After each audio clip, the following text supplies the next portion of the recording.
মা রান্নাঘর থেকে, জায়ান পড়তে বসো। কিন্তু জায়ান তো অন্য জগতে। সে রোবট বানাতে ব্যস্ত।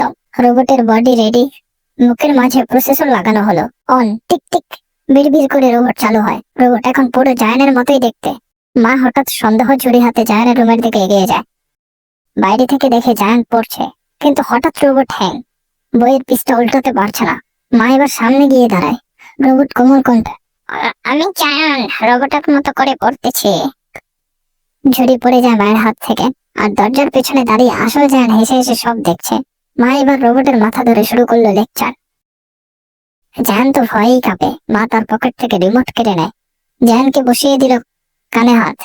সে বলছে, সরি মা, আর করবো না। এই ফাঁকে রোবট মামা পালানোর চেষ্টা করে, কিন্তু ধরা পড়ে যায়। মা তার মাথা খুলে ফেলে। এখন দুইজনই কানে ধরে দাঁড়িয়ে। মা হাসি দিয়ে, দুইজনই এখন পড়বে ঠিক মতো। আর তোমরা সবাই এই মজার ভিডিওতে লাইক, কমেন্ট আর সাবস্ক্রাইব করতে ভুলো না কিন্তু।